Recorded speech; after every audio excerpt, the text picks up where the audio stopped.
बाबा जी की प्यारी साध संगत जी, सभी को प्यार भरा राधा स्वामी जी।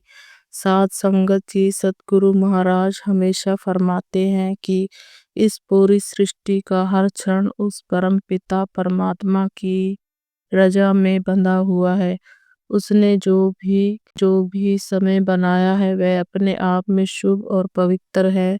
हमारे मन का वहम और शंकाएं ही हैं जो किसी समय को अशुभ बना देती हैं। आज की साखी में हम इसी अमूल्य शिक्षा पर चर्चा करेंगे। बहुत बार शुभ मुहूर्त और सही समय का इंतजार करते हैं, लेकिन सतगुरु महाराज सिखाते हैं कि अगर मन में सच्ची श्रद्धा और प्रेम है तो हर समय शुभ है। सत्संग के समय से ये संदेश मिलता है कि परमात्मा के दरबार में कोई समय बड़ा या छोटा नहीं होता। तो आइए आज हम बड़े प्रेम और श्रद्धा के साथ इस साखी का श्रवण करते हैं और सतगुरु महाराज की अमृत वाणी को अपने जीवन में उतारने का संकल्प लेते हैं।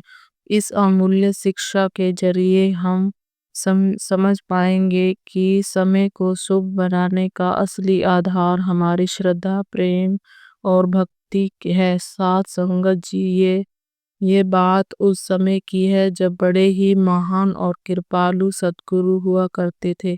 सतगुरु दीनदयाल जी अपनी मौज में एकांत में विराजमान थे। उन्हीं दिनों एक सेवक शेर सिंह नामक सत्संगी था, जिसकी सद्गुरु के प्रति गहरी श्रद्धा और प्रेम था। वह अपने जीवन का हर कार्य सद्गुरु से पूछ कर ही किया करता था। सद्गुरु जो भी आज्ञा देते वह उसे बिना किसी सवाल के पूरी निष्ठा से निभाता था। साध संगत जी, उस दिन का समय शाम का था। सतगुरु ध्यान में मगन थे और बाहर कई भक्तजनों की संगत उनके दर्शनों की लिए प्रतीक्षा कर रही थी। उन्हीं में शेर सिंह की पत्नी भी शामिल हो गई, ताकि उन्हें भी सतगुरु के दर्शन प्राप्त हो सके और वह सतगुरु से कुछ मार्गदर्शन प्राप्त कर सके। तो साध संगत जी, ये साखी हमें यह बताती है कि एक सच्चे भक्त की लगन और विश्वास कैसा होना चाहिए और सतगुरु की मौज में हमें किस प्रकार समर्पण भाव में रहना चाहिए। आइए इस साखी को और विस्तार से श्रवण करते हैं। और जब सतगुरु दीनदयाल अंतर ध्यान होकर बाहर आए और संगत को दर्शन दिए तो सतगुरु ने संगत को दोनों हाथ जोड़कर प्रणाम किया और संगत के बीच बैठ गए। तो वहां पर जो संगत मौजूद थी वह अपने अपने प्रश्न सतगुरु के आगे रख रही थी। कुछ अभ्यासी अपने निजी मामले वे सतगुरु से साझा कर रहे थे और कुछ अभ्यासी रूहानियत के बारे में उनसे प्रश्न कर रहे थे। सतगुरु बहुत ही अच्छे तरीके से जवाब देते हुए संगत से बातें कर रहे थे। तो जब शेर सिंह की पत्नी ने उन्हें सतगुरु से अपनी बेटी की शादी का शुभ मुहूर्त पूछने के लिए कहा, तो वह अंदर ही अंदर डर रहा था, क्योंकि शेर सिंह ये बात जानता था कि सतगुरु तो हमें इन सब बातों से निकालते हैं, लेकिन हम फिर भी इन बातों में पड़ जाते हैं। जब भी कोई अच्छा काम करना होता है तब हम इन बातों में पड़ जाते हैं, पूछताछ करनी शुरू कर देते हैं।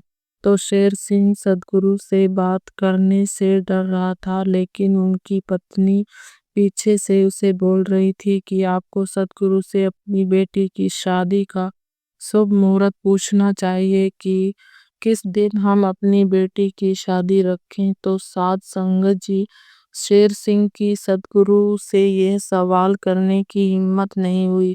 तो उनकी पत्नी आगे बढ़कर सतगुरु से पूछने लगी कि सच्चे बादशाह, हमारी बेटी की शादी है। हम आपसे इसी बारे में पूछने आए हैं कि हम किस दिन अपनी बेटी की शादी की तारीख पक्की करें। हम आपसे शुभ मुहूर्त जानने आए हैं जिस दिन हमारी बेटी की शादी होगी, क्योंकि लड़के वालों ने हमें तारीख बताने को कहा है। तो हम इसी बात को लेकर चिंता में पड़े हुए हैं कि कौन सा दिन शादी के लिए रखा जाए। तो कृपया हमें बताएं कि कौन सा शुभ मुहूर्त है जिस दिन हम अपनी बेटी की शादी कर सके। तो साध संगत जी उस बीवी की बात सुनकर पहले तो सतगुरु कुछ नहीं बोले, लेकिन कुछ देर चुप रहने के बाद सतगुरु ने अपने एक सेवादार से कहा कि जाओ मंत्री जंत्री लेकर आओ। तो जैसे ही सतगुरु ने यह हुक्म दिया तो वहां पर बैठी संगत यह समझने लगी कि सतगुरु तो हमें इन सब बातों से निकालते हैं, लेकिन आज सतगुरु ही इन बातों में पड़ रहे हैं, ये कैसे हो सकता है। लेकिन साध संगत जी संतों की लीला तो वही जानते हैं, उनकी महिमा वही जाने। हमारा दायरा तो बहुत छोटा है जो कि उनकी लीला को समझ नहीं सकता। तो जब सतगुरु ने अपने एक सेवादार को अंदर लाने का हुक्म दिया तो उसने किसी भी तरह करके जंत्री को सतगुरु के हाथ में दे दिया। तो सतगुरु उसे देख रहे थे और सभी की निगाहें सतगुरु पर थी। सतगुरु क्या कहने वाले हैं। तो वहां पर बैठे शेर सिंह को भी यही लगा कि शायद सतगुरु शादी की तारीख बताने वाले हैं, और वहां पर बैठे बाकी संगत भी यही समझ रही थी। तो जब सतगुरु देखते रहे तो वहां पर बैठे एक सत्संगी ने सतगुरु से सवाल कर दिया कि सतगुरु आप तो हमें इन सब बातों से निकालते हो और अब आप ही इन बातों में पड़ रहे हो, यह आपकी क्या लीला है, कृपया हमें भी बताएं।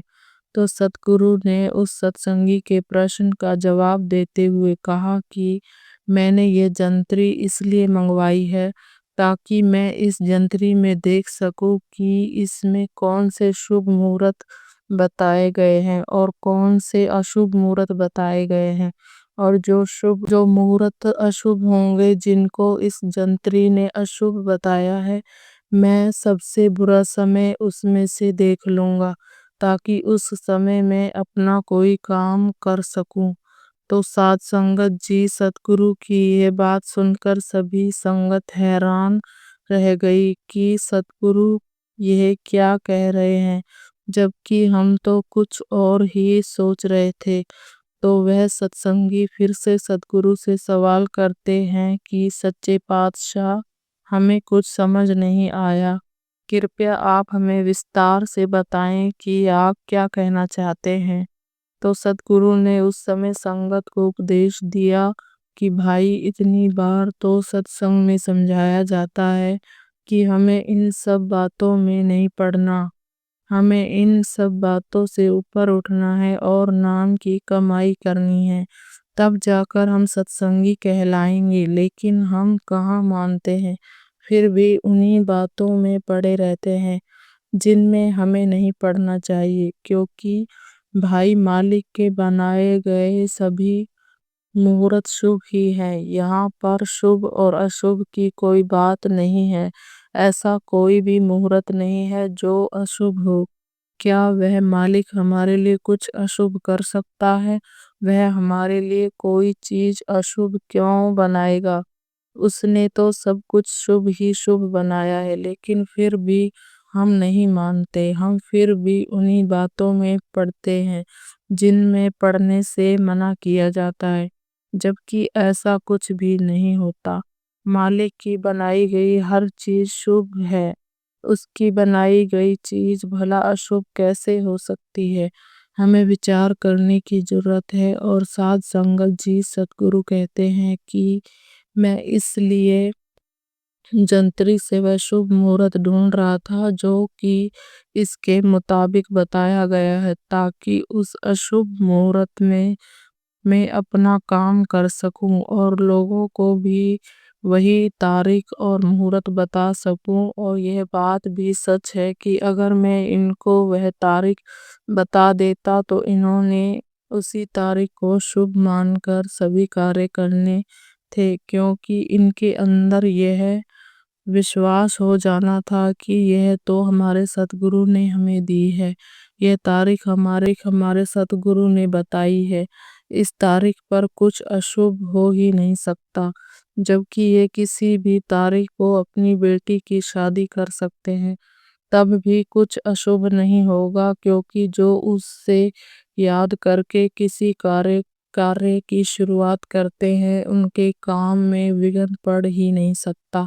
और यदि पढ़ना भी है तो उसके पीछे कोई ना कोई कारण अवश्य होता है, क्योंकि अगर हमारा कोई कार्य बिगड़ जाता है, कोई काम नहीं बनता, तो उसके पीछे भी मालिक की कोई ना कोई रजा जरूर छिपी होती है, जो हमें तब तो समझ नहीं आती, लेकिन समय के साथ साथ हमें समझ आने लग जाती है कि उस समय जो कुछ भी हुआ अच्छा ही हुआ, क्योंकि मालिक जो भी करता है बहुत अच्छा करता है, वह किसी का बुरा नहीं करता। अगर किसी का बुरा होता तो वह उसके अपने ही कारण होता है, वह तो सबका भला करने वाला है, सबकी संभाल करने वाला है।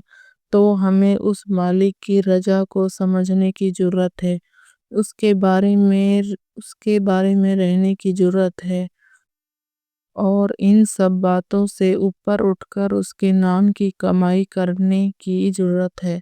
तभी हम इन सब बातों से ऊपर उठ पाएंगे और यह एहसास कर पाएंगे कि इस दुनिया में अच्छी और बुरी नाम की कोई चीज नहीं है, जो भी उस मालिक ने बनाया है अच्छा ही अच्छा है। तो साथ संगत जी, इस साखी से हमें भी ये प्रेरणा मिलती है कि जब हम किसी कार्य की शुरुआत करें, कोई भी अच्छा कार्य करें, तो हमें भी इन सब बातों में नहीं पड़ना चाहिए कि कौन सा मुहूर्त शुभ है और कौन सा अशुभ मुहूर्त है, क्योंकि रूहानियत के मार्ग पर ऐसी बातें करने वाले व्यक्ति को मूर्ख कहा जाता है। और इसलिए अक्सर सद्गुरु अपने सत्संग में भी फरमाते थे कि भाई भजन बंदगी पर जोर दो, भजन सिमरन पर जोर दो। जब तुम भजन सिमरन करने लग जाओगे तो फिर तुम ऐसी बातें कभी नहीं करोगे, क्योंकि तुम्हें ज्ञान हो जाएगा कि ऐसा कुछ भी नहीं होता। जो भी उस मालिक के द्वारा बनाया गया है, जो भी बना हुआ है वह अच्छा ही बना हुआ है, और उस मालिक की कृपा सभी पर समान रूप से हो रही है, कहीं भी कम या कहीं भी ज्यादा नहीं। बात तो सिर्फ इतनी है कि बारिश में किसी का बर्तन उल्टा पड़ा होता है, जिसमें बारिश का पानी एकत्रित नहीं हो पाता, और किसी का बर्तन सीधा पड़ा हुआ होता है जिसमें पानी एकत्रित हो जाता है, लेकिन बर्तन के गंदे होने की वजह से भी वह पानी भी गंदा हो जाता है। ऐसे ही हमारी दशा है, कृपया उसकी कृपा तो हम पर सभी पर एक समान ही हो रही है, लेकिन हम सभी उसकी कृपा के पात्र नहीं बन पाते। साथ संगत जी, हम में भी बहुत से सत्संगी ऐसे हैं जो कि भजन बंदगी करने के बाद कुछ ऐसी गलतियां कर बैठते हैं जो कि उन्हें नहीं करनी चाहिए, जिसके कारण उनकी बात नहीं बनती, अंदर का पर्दा नहीं खुलता, और वह सत्संगी वर्षों से भजन सिमरन करते आ रहे हैं, उन्हें बहुत वर्ष पहले नाम की बख्शीश भी हो चुकी है।